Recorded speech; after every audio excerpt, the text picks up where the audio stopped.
Halo semuanya, Satrio Wijaya di sini dan di belakang saya adalah sepeda lipat Birdi.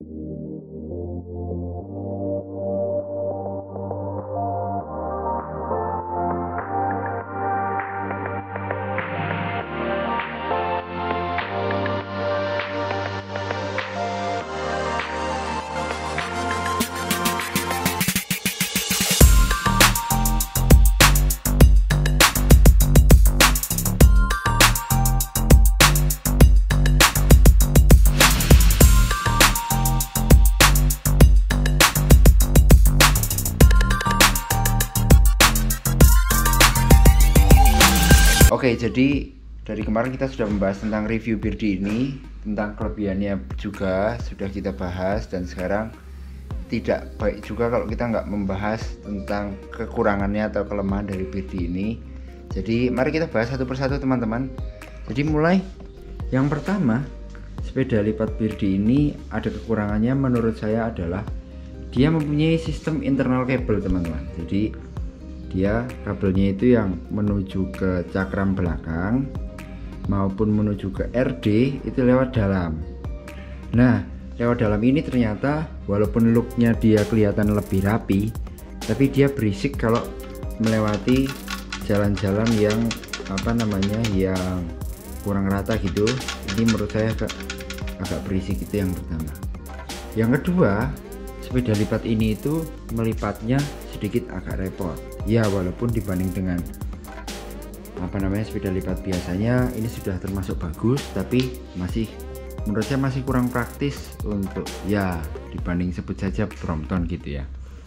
Nah terus ya memang ini full suspensi depan belakang, jadi ya memang agak agak tidak head to head, tidak apple to apple, dan ini juga tidak ada potongan di sini ya, jadi tidak bisa dibandingkan dengan Brompton. Memang looknya ini lebih bagus tadi. Terus selanjutnya adalah pelipatannya itu yang agak repot, seperti yang tadi saya bilang, atau perlu saya contohkan ya pelipatannya ya.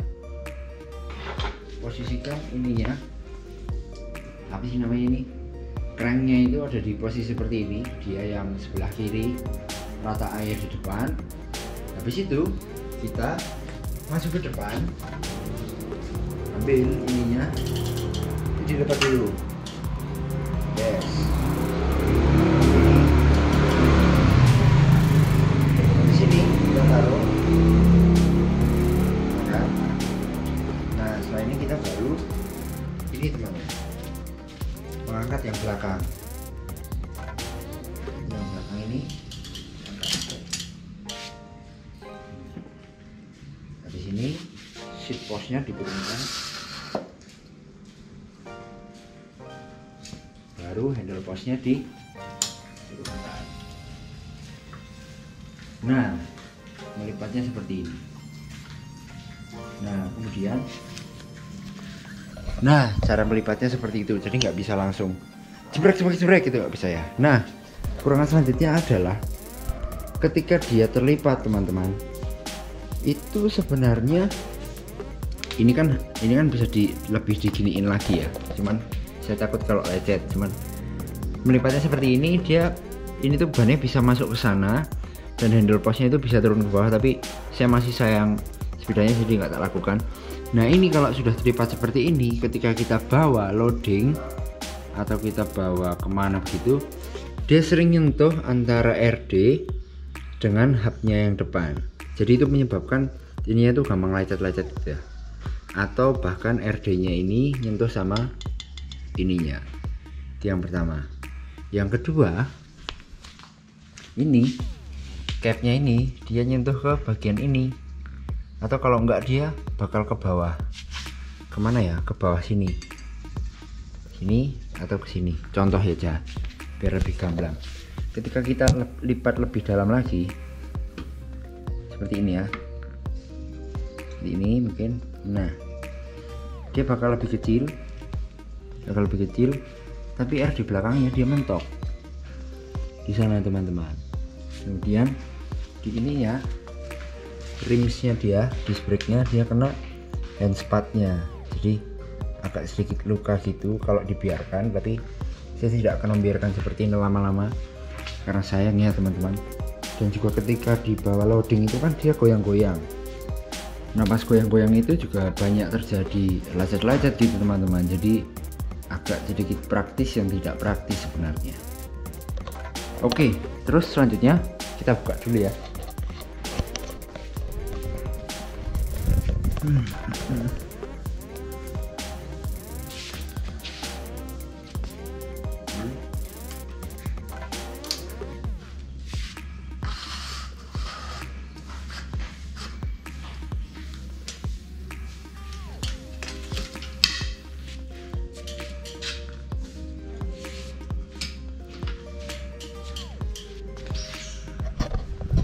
Oke, untuk membuka sepeda ini memang lebih cepat daripada kita menutupnya, karena kalau menutup itu harus ngepasin nanti lecet atau enggak atau apa, cuman kalau membuka kan pasti ngerilis gitu ya, jadi ruangnya itu degree of freedomnya itu lebih banyak. Wijian cah mesin bosku.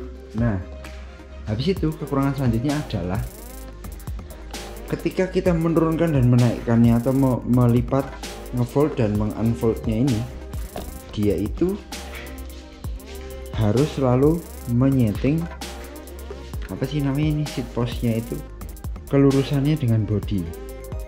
Jadi mungkin agak lebih baik kalau ini tuh ada guide-nya, atau mungkin ini bentuknya tidak bundar atau ada sedikit lurusnya di sini sehingga dia cuma naik turun aja, nggak perlu ngeset gini ya. Ini berlaku juga sama yang depan, karena kalau yang depan ini biasa kita ngatur ketinggiannya, ini kan bisa diatur ketinggiannya, cuman ininya juga harus menyetel lagi kelurusannya dengan roda depan karena ini bentuknya lingkaran. Mungkin kalau bentuknya lain yang presisi itu mungkin bisa jadi apa namanya, jalan keluar yang baik teman-teman. Selanjutnya untuk sepeda dengan harga sekian itu menurut saya sebagai orang awam melihat bahwa rimsnya ini tuh terlihat biasa aja gitu ya. Ya saya nggak tahu, walaupun ini mungkin mereknya bagus atau apa. Ini Alex Rim Crostini M1.1. Mungkin bakal lebih keren kalau dia apa namanya, ininya lebih panjang gitu ya, kayak versi Beardy Rohloff atau Beardy Air. Ya, for your information ini adalah Beardy Sport, jadi 10 speed ya, Beardy Sport 10 speed, jadi pengeremannya sudah DRP sama seatnya sudah Selle Italia, dan apa namanya, RD nya ada Shimano. Saya nggak tahu ini non series tapi lebih bagus juga, rigid daripada Shimano Sora bawaan Beardy standar. Ini juga sudah Holotech, mantap bosku. Oke, di samping kekurangannya itu sepeda ini punya segudang kelebihan, dan mungkin bagi kalian yang tidak begitu penting kekurangannya sepeda ini dan suka banget sama looknya, sama bentuknya ini yang seamless tanpa ada potongan, dan hampir tidak ada suatu bahan yang kayaknya bahan mentah terus dipotong-potong gitu, enggak, hampir semuanya itu dibentuk. Maksudnya contohnya bodinya ini, mainframe nya itu enggak dari pipa tapi dia dari plat di deep drawing terus dilas, jadi enggak ada unsur bundar atau apa. Ini sangat keren banget, asimetrik, bawahnya pipih, atasnya gini, terus yang ini juga diamond shape, jadi dia enggak kotak tapi dia bentuknya nyeleneh juga, sampai depan ini juga nyeleneh, sini CNC juga nyeleneh juga. Pokoknya saya sebagai orang teknik melihat sepeda ini adalah sebuah karya teknik yang luar biasa, mantap, alay. Oke, jadi sekian video dari saya.